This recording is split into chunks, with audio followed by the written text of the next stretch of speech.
Joensuussa Mikon pettämätön vainu kääntää poliisiauton vastaan tulleen mopon perään. Sillä on rattis tuossa tuo mopo. No niin.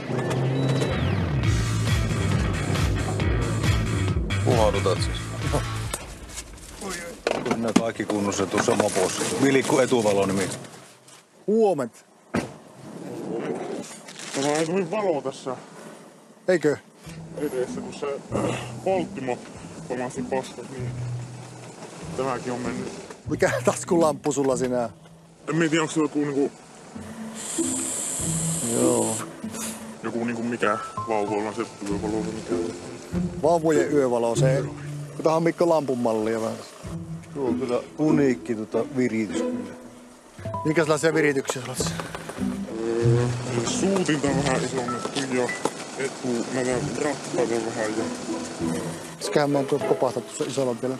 Sen vois koeajonin näköä, että paljon se pitää ottaa. Mopon kuljettaja kertoo meille, että mopo saattaa kulkea jonkin verran yli sallitun, mutta ei antanut mitään sen tarkempia täsmällisiä nopeuksia meille.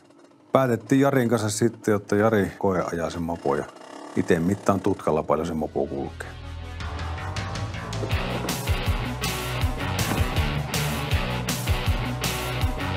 Joo, tuonne alamäkkeen on yli 70 kulki tuo mopo.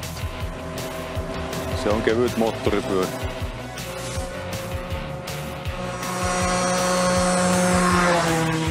79 otti tuo mopo.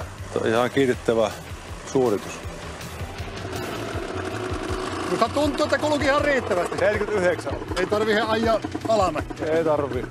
Mopo on tosiaan semmoisen aika jyrkkänkin ylämäkkeen sain kulkemaan 79 kilometriä tunnissa. Se riitti meille sitten koeajon tulokseksi.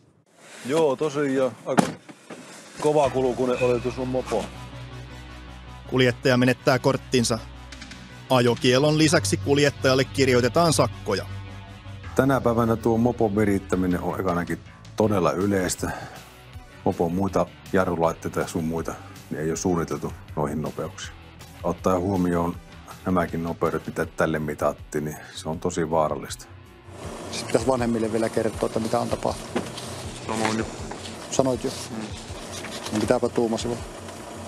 Joo. Joo. Kaikesta huolimatta, niin hyviä yön jatkoja. Moro!